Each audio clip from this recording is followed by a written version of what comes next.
لله وكفى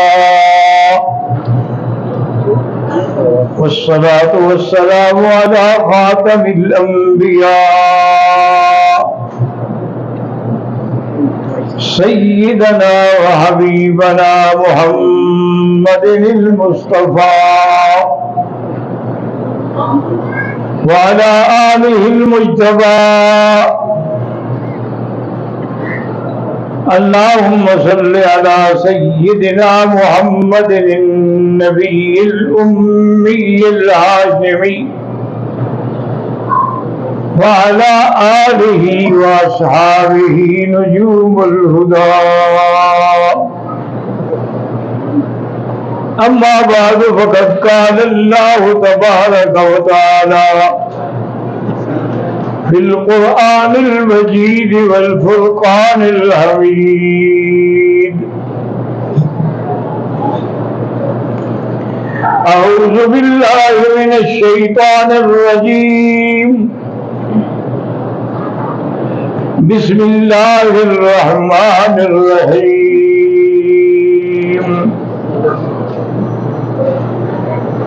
ما كان محمد أبا أحد من رجالكم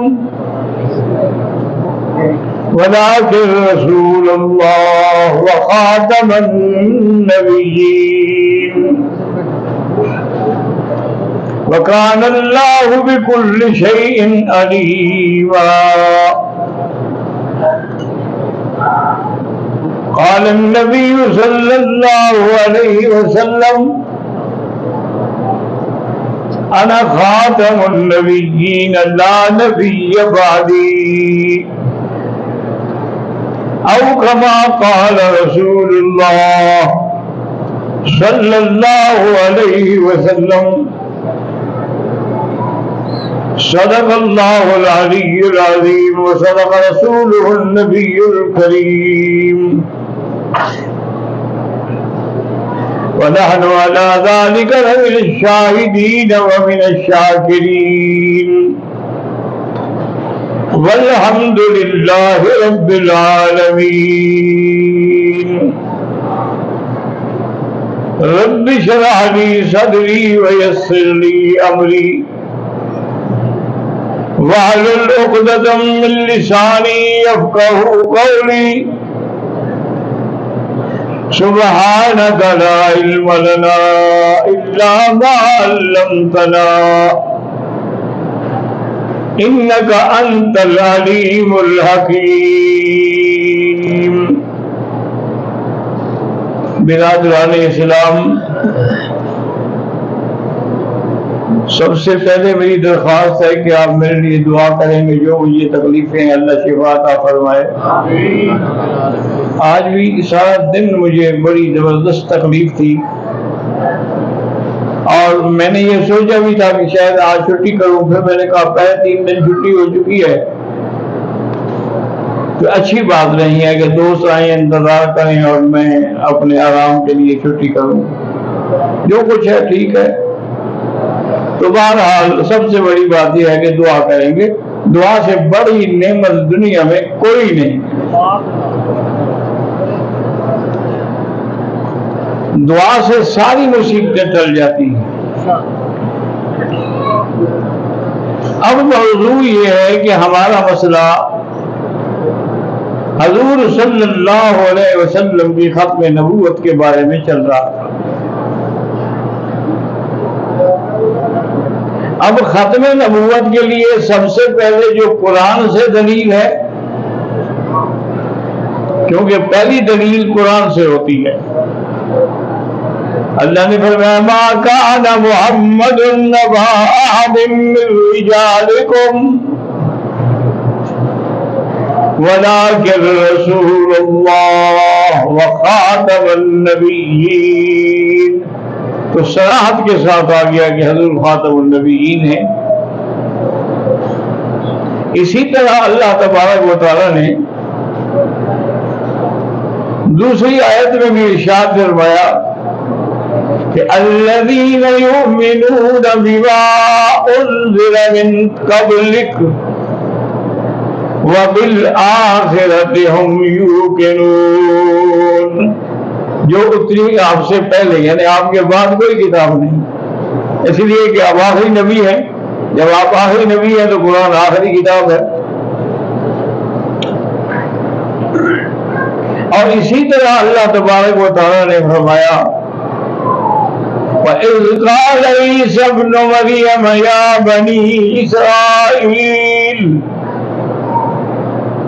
إِنِّي رَسُولُ اللَّهِ إِلَيْكُمْ جَمِيعًا مُصَدِّقًا لِمَا بَيْنَ يَدَيْهِ مِنَ التَّوْرَاةِ وَمُبَشِّرًا بِرَسُولٍ مِّن بَعْدِي یاتی من بعدی اسمہ احمد۔ تو نے فرمایا کہ میرے بعد ایک نبی آئے گا۔ مقصد یہ ہے کہ یہ نہیں کہ متواتر نبی آئیں گے، بس ایک نبی آئے گا، اس کا نام بھی احمد ہوگا۔ تو یہ بھی آپ کی ختم نبوت کی دلیل ہوگی۔ اور حضرت عیسیٰ علیہ السلام کے بارے میں جب وہ تشریف لائیں گے تو وہ نبی بن کے نہیں، حضور کے امتی بن کے آئیں گے۔ حضور نے فرمایا کہ عیسیٰ ابن مریم سینزل عیسیٰ ابن مریم علی منارۃ شرقیہ بیضاء دمشق یقتل الخنزیر ویکسر الصلیب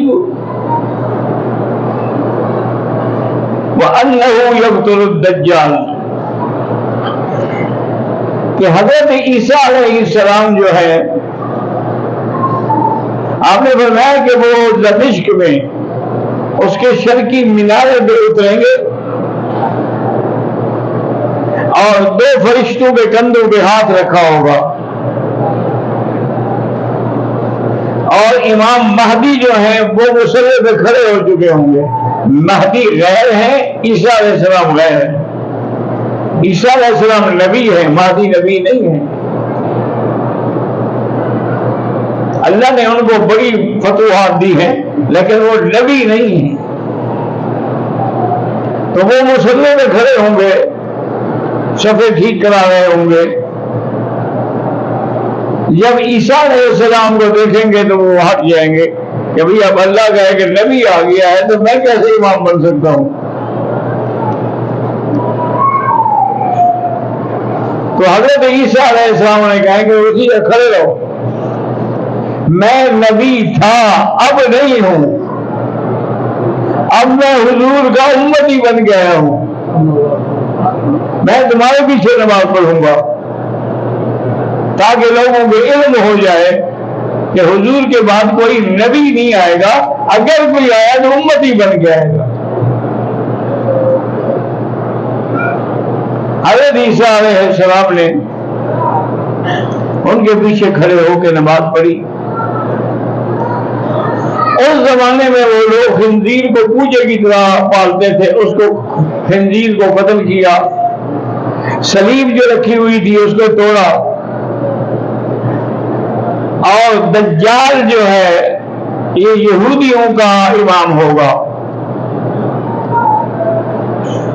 وہ باب اللد ایک جگہ ہے اسی جگہ پہ ہوگا۔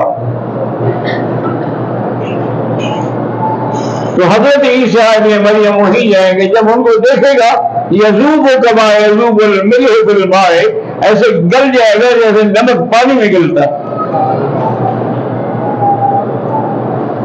آپ اس کو بھی قتل کریں گے۔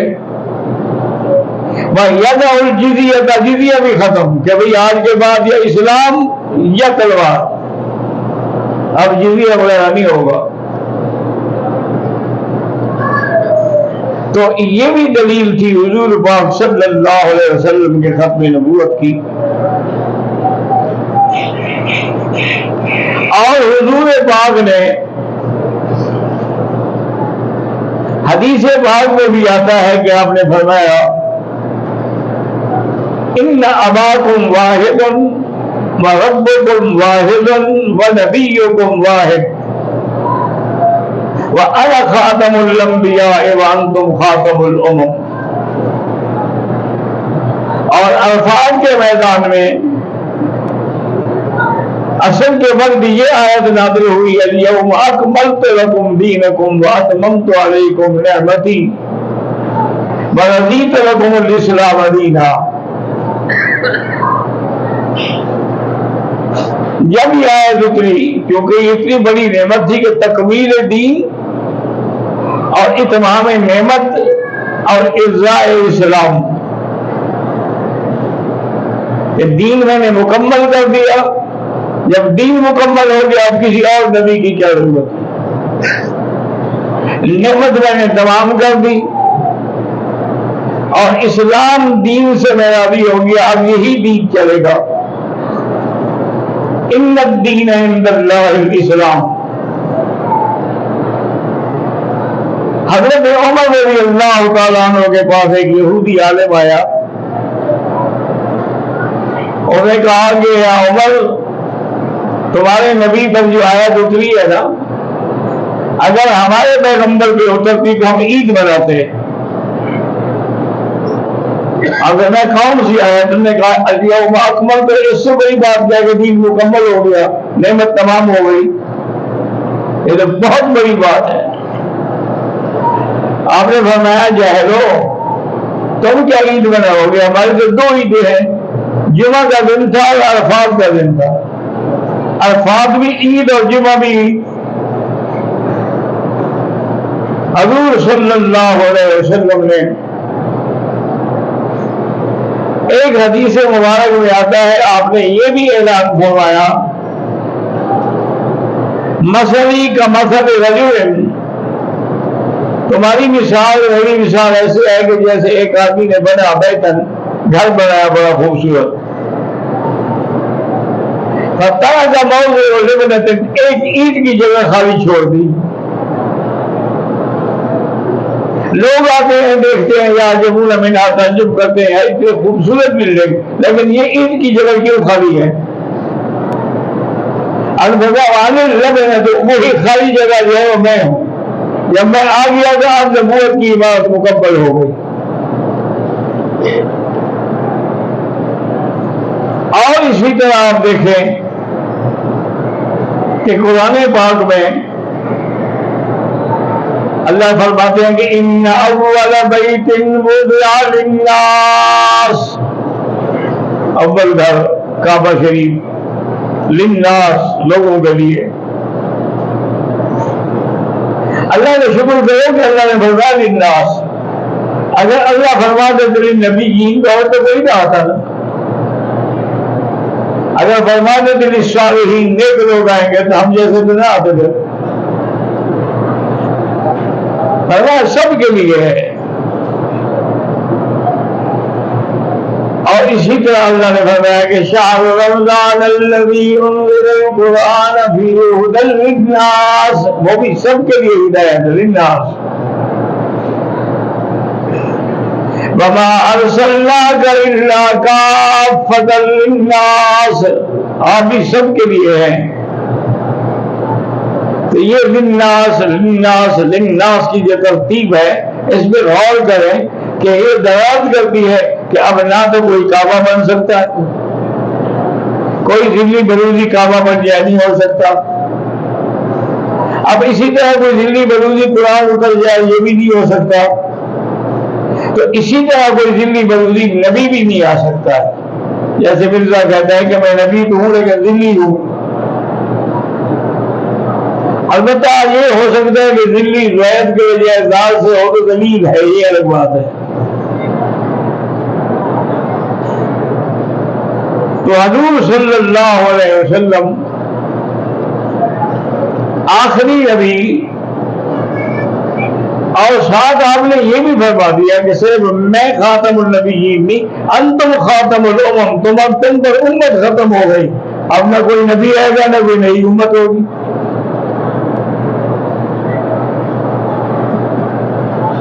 تو اللہ تبارک و تعالیٰ نے ایک دن حضرت عمر رضی اللہ تعالیٰ عنہ حضور کے سامنے، ان کو تورات کے کچھ کاغذ ملے تو پڑھ رہے تھے. حضور کا چہرہ مبارک غصے میں سرخ ہو گیا. تو حضرت ابو بکر نے کوہنی ماری کہ دیکھتے نہیں ہو انہیں دیکھا تو بھی سمجھ گئے کہ حضور ناراض ہے، تو نے کہا رضینا باللہ ربا وبالاسلام دینا وبمحمد صلی اللہ علیہ وسلم نبیا وبالقرآن اماما۔ حضور نے فرمایا سنو عمر، لو کان موسیٰ حیا لما مسعہ الا اتباعی، اگر آج موسیٰ بھی زندہ ہوتے تو اب بھی میری کتاب پڑھتے۔ اللہ کے قرآن کے آنے کے بعد تمام کتابیں ختم ہو گئی۔ اب کچھ مخالفین کہتے ہیں جی کہ جب ساری اللہ کی کتابیں ختم ہو گئی تو قرآن کیسے محفوظ رہے گا؟ تو علماء نے فرمایا کہ قرآن کی حفاظت کی ذمہ داری اللہ نے خود اٹھائی ہے کہ اِنَّا نَحْنُ نَزَّلْنَا الذِّكْرَ وَإِنَّا لَهُ لَحَافِظُونَ۔ پہلی کتابوں کی حفاظت تھی علماء کے سپرد، یہ کتاب جو ہے اس کی حفاظت جو ہے وہ اللہ کے سپرد ہے، وہ کیسے ختم ہو سکتی ہے؟ یہی وجہ ہے کہ محدثین نے 5 لاکھ راویوں کے نام محفوظ کیے ہیں۔